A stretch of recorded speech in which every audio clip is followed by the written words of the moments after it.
would probably take an average 1-2 grinder playing his A game over an average 25-50 grinder playing his C game any day. You're listening to the Mindset Advantage podcast. Each week, you'll get to peek inside the greatest minds in the game and discover what makes them successful.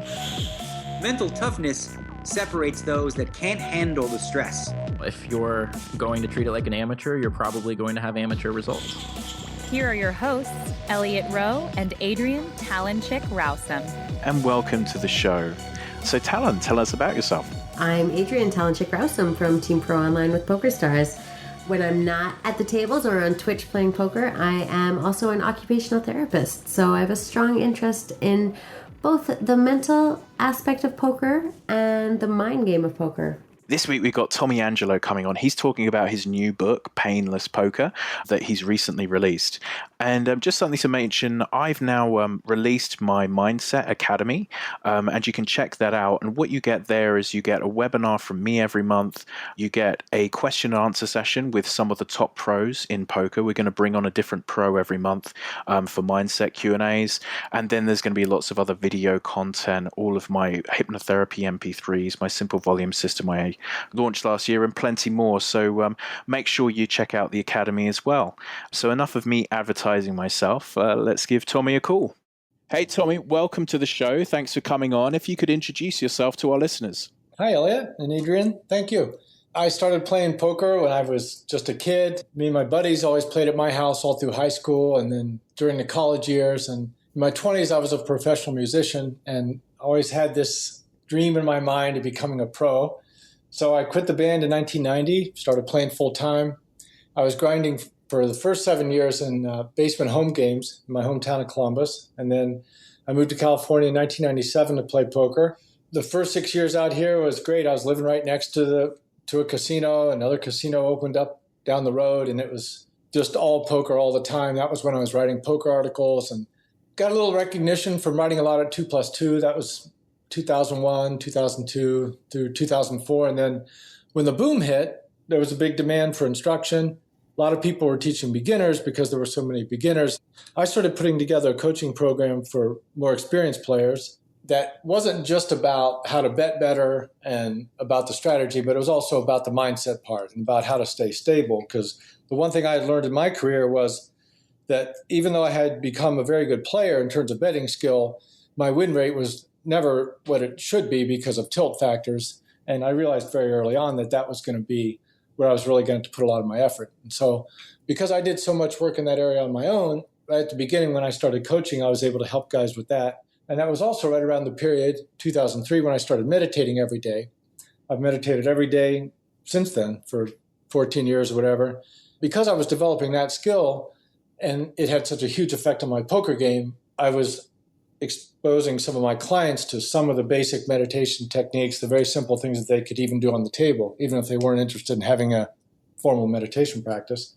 So that went really well. I coached for about 2 years, had a lot of clients, and stopped coaching around 2006 to write Elements of Poker because I'd accumulated so much material. I just thought, man, I got to put this into a book. Worked on that for a year and a half. I didn't do any playing or coaching. And as a result of coaching Phil Galfond and David Benefield and a few other rock stars back then, and they put out the word that I had helped them, then the book came out. And so a lot of people were able to read about my methods and my philosophy and the ones that were interested. And so I was getting more and more clients who were professional players or serious amateurs. That was around 07, 08, and 09. So I coached full-time for another 2 years. Then I stopped coaching completely, put a big banner at my site, said I'm not taking clients because I'm working on another book. That was 2009. And the book that I started working on then just came out last week, Painless Poker. 7 years. So perhaps not painless in writing. Well, actually, there were moments of pain, but incredibly, my whole writing method is based around painlessness. I wrote somewhere that I could write a book called Painless Writing, at least as far as me, because my whole approach is if the writing is stressing me out, if there's something that isn't feeling right and causing me to clench up, then I would work on that thing, period. And I just kept beating down my writing stress over and over until it got to where the last 2 or 3 years I've finally gotten to the point where I think I can actually write painlessly. Hey, man, there's definitely another book there. Lots of writers are interested in that stuff. So talk about the book. How does it differ from Elements for the people who've read Elements of Poker? Well, it's quite a bit different. And I set out with the objective of making it different. The one idea, I guess it was a guiding principle I had at the beginning, was I wanted to write a book that you could read from the beginning to end, or really that you had to read from beginning to end, like a storybook. Elements of Poker, the analogy I like, it was like a clothesline. I just had all these topics and they were hanging on the clothesline, and I would work on them and I put them in an order that made sense, into groupings that made sense. But in a sense, it's a collection of essays, short and long essays. Painless Poker is a story, and it's basically two storylines at the same time. There are 3 chapters of memoir of my actual life that are about 30 pages each. Those are my story of pain is the opening chapter, the worst moment of my life. And then there's a chapter in there about how I became a meditation coach, and a chapter about playing poker in California. The bulk of the book is another storyline altogether, which takes place at the Painless Poker Clinic. And this is pure fiction. The Painless Poker Clinic is a place where I am teaching a 2-day seminar to 7 poker players. So even though I'm the lead character and I'm the one telling the story, it's completely made up. All of these characters are made up, and each one of them is like an archetypal player that represents 3 or 4 of the classic types of pain that all the poker players experience, or that many poker players experience.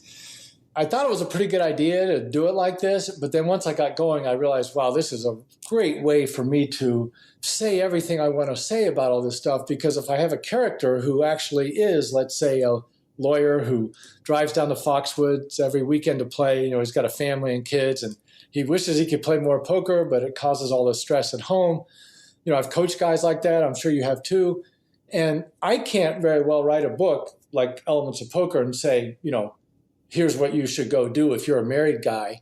I mean, I could, but it doesn't quite have as much effect as having an actual character who is living that life of wishing he had more poker, wishing he could work on his game. And so once I developed these characters a little bit, I was just very excited that I had this venue to put my stuff in. One other thing I want to say about it is that what happened about 4 or 5 years ago, I'm sure you guys know Jay Rosencrantz, and that he's heavily into writing. He and I are good buddies, and we have our own little writing workshop. We talk about our projects. About 4 or 5 years ago, when I told him I was thinking about giving names to certain people that have certain types of pain, and he said, be careful, because it's a slippery slope. Before you know it, you're going to be actually writing fiction, which is something I've never taken on, like as an endeavor, as a hobby or whatever. Right when he said that, the wheels started turning.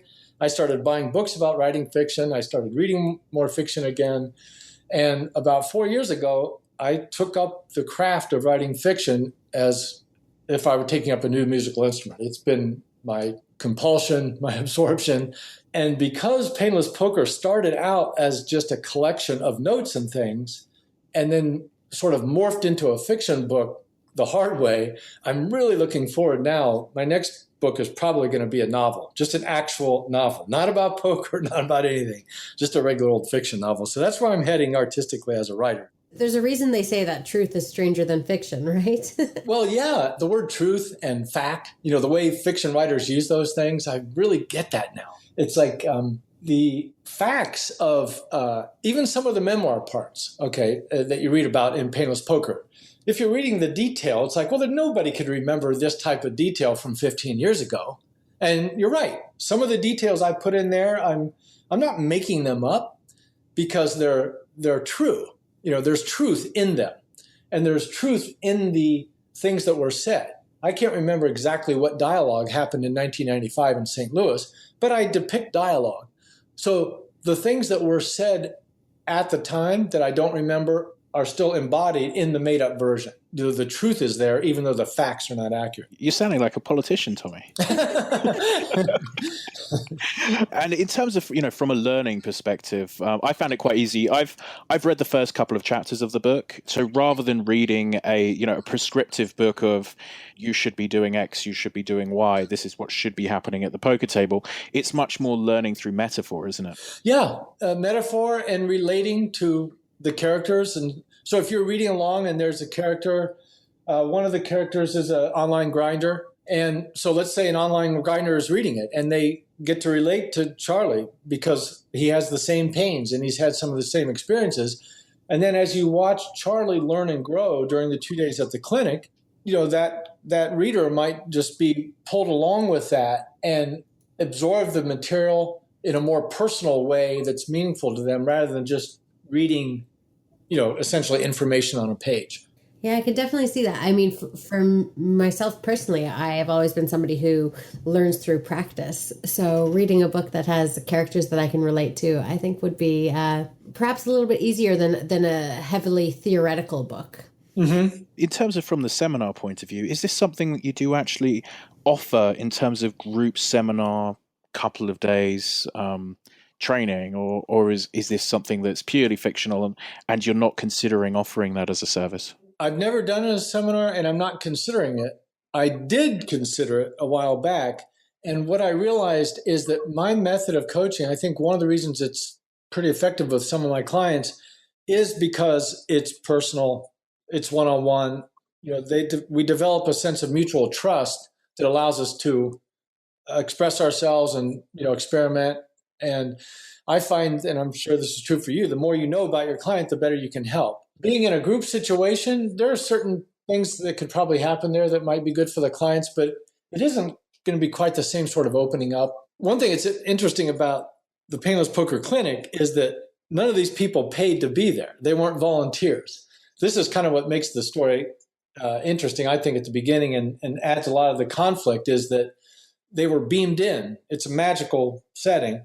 They were all beamed in at their moment of greatest pain, poker pain. So I'm sitting there at the table and it's empty, and all of a sudden there's 7 people there and they have no idea why they're there. They don't even know.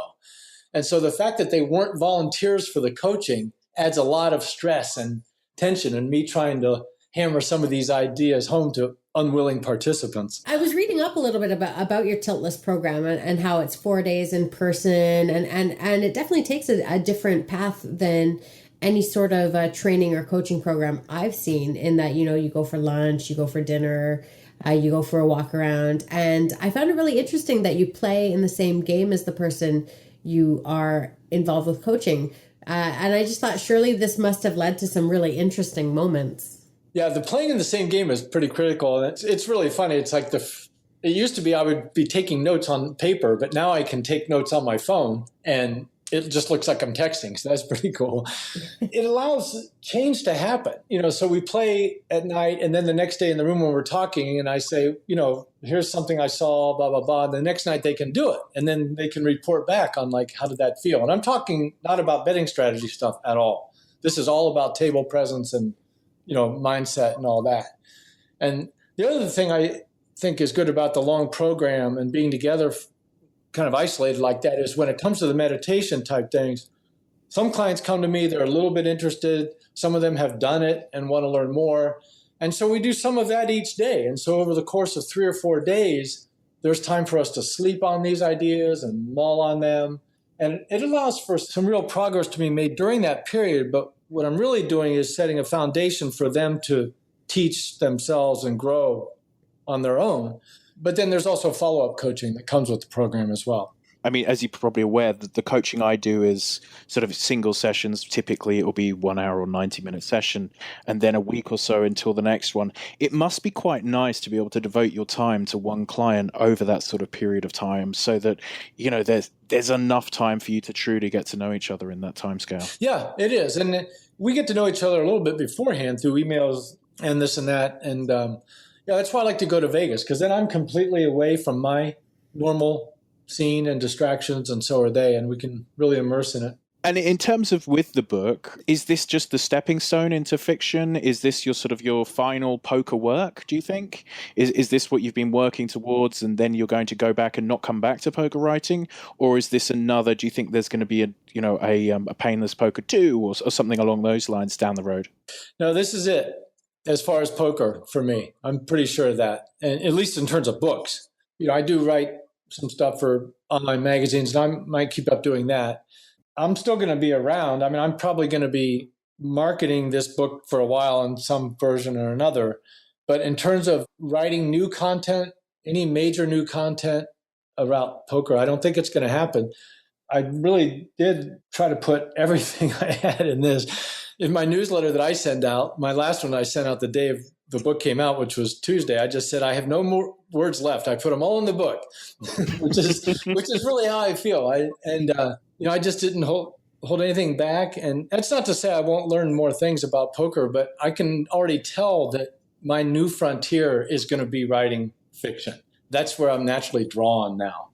So it isn't so much that I am finished with poker. It's a combination of having put everything in this book, but it's also a combination of I just want to do something else. That's super interesting. And you were mentioning before that you said that the approach you took was one of painless writing.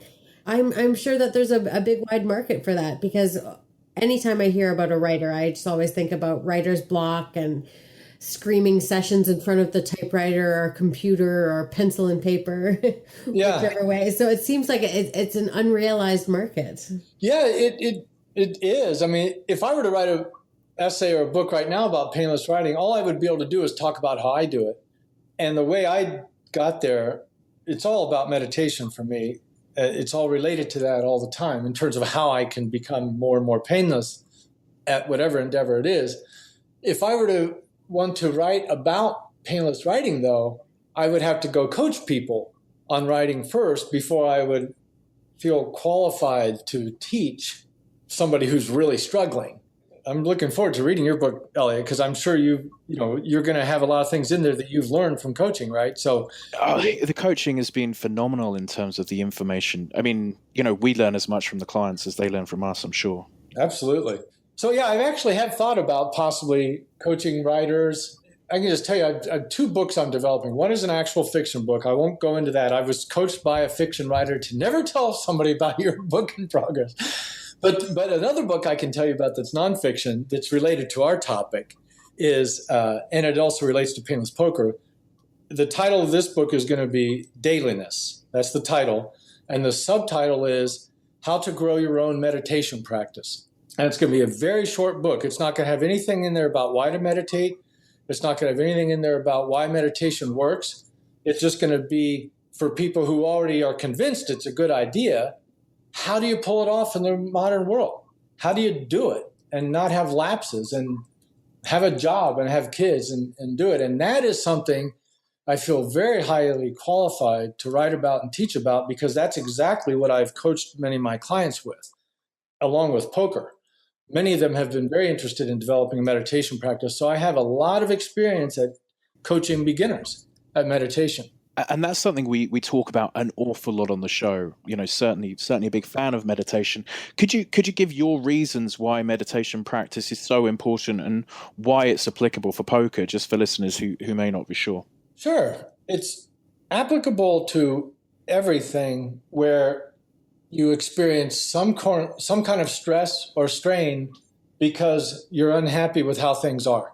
You're dissatisfied with the situation. So that could be you're stuck in traffic. It could be because you just lost a big pot on the river. When you zoom out a little bit, at some point, all of those feelings and all those stressors have the same cause, which is we want the world to be different than it actually is. So that's the one thing that meditation can attack, bring awareness on at the root level. And then more at the surface level, let's say related to poker, one of the main practices I teach all my clients is basically sitting up straight with a nice straight spine posture with your back away from the chair and doing mindful breathing. Now, that's a very easy thing to say very quickly, but as you know, it takes quite a bit of training to actually have the awareness and the training to do that while you're at the poker table. But to me, that's what makes my game stay solid hour after hour when I'm playing is sitting up before every hand and breathing before every hand and trying to pay attention to every single bet of every single street, no matter what. To me, that practice right there, I think, would raise the score of any poker player who did it. You've been playing poker for a lot of years, especially by today's standards. What sort of games do you find yourself in these days? For the last 7 years or so, my main game has been 5-10 no limit hold'em. Last year, I coached a guy who plays exclusively live Omaha. So we went to Aria PLO. Yeah. So we went to Aria, and I got a couple little bits of advice from my friend Phil. Played every night that week with my client. Played Pot Limit Omaha, which I used to play years ago. I joke about it by saying I used to play PLO before it had initials.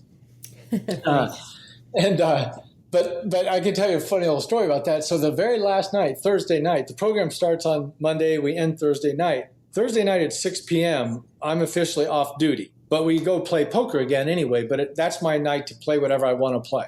And I go home the next day. So I go in the poker room, and you couldn't have scripted this any better. There's one seat open. Now, at Aria, they have the PLO game is 2-5 blinds, but with a $10 rock. So it's effectively 5-10 PLO. It's a big game. They had one seat open. And right next door to that was the 5-10 no limit game, my bread and butter game for all these years. And I followed my heart, and it took me right to the PLO game. So maybe I'm a PLO player now. I don't know. I haven't played much since then. You turn to the dark side, Tommy. Yeah, exactly. I'm always happy to help push somebody towards a mixed game away from No Limit Hold'em. But what were the games that you used to play in the 90s? Oh, Limit. That's what everybody played. Limit Hold'em. There was no other game. I mean, 98% of every poker table in the country was Limit Hold'em. I take that back. In Vegas, you could find some 7 stud. Mid-limit, I'm talking about. Right. But there was no other game. Fascinating how things have morphed and changed for sure. Now I was very lucky with the no limit thing, and that it started online 2001. It didn't really hit the casinos till around 2003, 2004. When I moved to the Bay Area in 1997, they were already playing no limit here every day. There were 2 or 3 clubs that had no limit. It's the only place in the world. I'm not making that up. Only place in the world that had regularly spread no limit games at a public casino. And so there were a bunch of guys here that had been making a living playing no limit. And so I learned how to win at no limit starting in 1998. So by 2001 or so, I was a pretty good no limit player. And then when the explosion hit and everybody started playing no limit, I was already ahead of the game. But I still played about half and half limit. It wasn't until about 2006 or so that I stop playing limit altogether. Do you notice when you're seeing players that there's difference in the stresses they have between limit, no limit, and PLO? Or are you seeing similar pain in all of the different players? Oh, well, there's the pain of losing a huge pot. That's unique to big bet poker. I really can't think of anything. And it's been an awful long time since I've sat at a limit hold'em table. You need to get some more 8-game players under your belt. Well, 6 of the 8 games are fixed limit betting rounds. Is there any place that spreads the multiple games like that at the mid-stake level? Gosh, I haven't played live in quite a while, but online it's definitely available. Yes, I stopped playing online. I was one of the first people in the world to play online in 1998. Oh, wow. And back at Paradise Poker, they had 2 tables of 10-20 limit hold'em. Well, no, they had 10-20 limit hold'em, and then they started 20-40 limit hold'em, and they left it at 2 tables only. And there was like me and 4 other guys at both of those tables all day, every day, before they even expanded. And did you manage to take advantage of the sort of the online boom from that side as well? Lots of people talk about printing money over those years. Were you one of the cash collectors?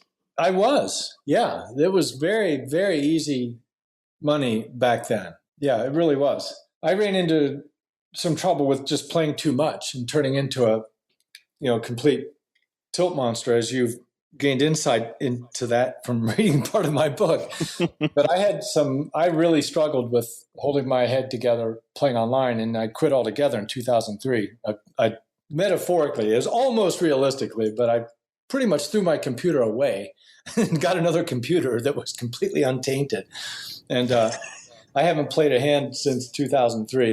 It's a bad drug for me. Calling it a bad drug, I kind of it leads to my question. I always get asked if I would let my kids play poker, or young people growing up now, would you recommend that they head into a world of poker? And if you would, what recommendations would you have for a young person who is eager to get into the game? Well, it's too bad the games are so tough now, because let's say the games were the way they've always been before all this instruction stuff. I'd be more encouraging to someone. I'd say, you can learn a lot from poker. The thing I would tell them right from the beginning is that the mistake most people make is they spend all their time working on their A game, and you got to, how to play.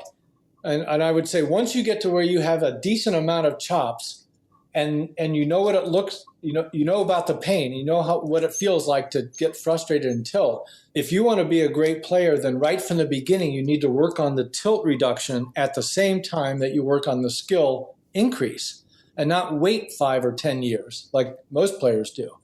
And most pros and really great players, they keep working on their A game, thinking maybe they're going to raise their earn rate a tiny bit, where actually they could raise their earn rate a great deal if they would lop off the C game. And that would be the advice I give. But the other advice I actually do give to people who are interested in getting into it, think they're going to make money, is you missed the boat. The games are just too tough now for somebody starting out to think they're going to work their way up the ranks. I mean, I'm not saying nobody can do it, but it takes a Herculean effort, in my opinion. You've got to be willing to be an absolute professional now. Yeah. When I was playing for a living, I could play sloppy. I could play tired. I could play stuck, because everybody played so bad that I still had an edge, even at my, nearly at my worst, some kind of edge. But now I think if I had to play for a living, I would need to be on my A game absolutely all the time. Yeah, it's definitely something I'm seeing more and more. I mean, I've been involved in poker nothing like as long as you. I started in 2011, and even in that period of time, what's sort of acceptable and in terms of behavior wise and what you're going to have to do to win has changed dramatically. It's always been true that when a new player pool opens up, let's say it's just like when Atlantic City opened in 1991, there were people flooding out there from LA pros. It was like a gold rush. It was unbelievable. I was out there. That was the only year after I turned pro, and I was going out there as often as possible. But then eventually the games get tougher, because it's always a combination of some of the bad players quit, some of the bad players get better. Not necessarily get great, but better, right? Online poker is the same thing. It's just on an enormous scale. It's just so the time frame is longer and the player pool is enormous, but basically the same thing has happened. It was really easy money at first, and now it's been getting gradually tougher the entire time. Yeah, I mean, it's be a professional, have a chance of making money. If you don't want to be a professional, have it as a hobby and enjoy yourself. Right. I think, that's the best way of looking at it. And where can people find your book, your tilt programs, things like that? Where would people be able to find you, Tommy? Well, I just did a complete overhaul of my website, tommyangelo.com. Really happy with how it came out. At the footer, if you like my site, I've got my 3 helpers down there. Anna, my editor, Ken, my artist, and Travis, my web guy. If anybody wants to contact them, they're all available for work. You can get my book at Amazon or all the regular outlets. If you buy it at my site, not only do I keep all the money, but if you buy the print version, then you'll get the ebook sent to you free automatically in your confirmation email. Perfect. So head to Tommy's site, not to Amazon, everyone. Writing reviews is the absolute best thing anybody could do for a writer. And I'm telling you that so that you can tell people when you put your book out. So buy it from Tommy and review it on Amazon. There you go. There you go. There's the optimal solution. And what we'll do is we'll put a link there for everyone so you can click through as well and see Tommy's stuff. And Tommy, once again, thank you so much for coming on the show. Always so useful in terms of the information you've got. Pleasure to have you on, and congratulations on finishing the 7-year book. Thank you. Thank you very much. And thanks for having me on. It was fun. So great to have Tommy on the show talking about his new book, and always interesting to hear about his meditation practice and also the way he coaches poker players at all. Obviously, being in the industry from my side, it's interesting to hear someone else's take on it. Yeah, meditation before it became cool. I'm so interested to have a look at the book. I really like the idea of kind of it being like a fiction, nonfiction, where there's just characters that you can align yourself with, because everybody sees those same characters day in, day out at different stages of their poker tournaments, cash games, whatever. I see them daily. So it's going to be a very, very interesting read for me as I get through it. So, great to have him on the show. And where can people find out about you and watch, Adrian? Yeah, come join me on Twitch, twitch.tv/talentchick. We are always having fun, always having giveaways, and always trying to get those gold trophies. Yeah, so go and learn those mixed games off Adrian. And if you're interested in my products or services, check out pokermindcoach.com. We'll speak to you guys next week. You've been listening to the Mindset Advantage podcast. To get future episodes delivered to you automatically, make sure to subscribe via iTunes, Stitcher, or your favorite podcasting service. To get any resources mentioned in the episode or to listen to past shows, visit pokermindcoach.com/TMA podcast. Thanks for listening.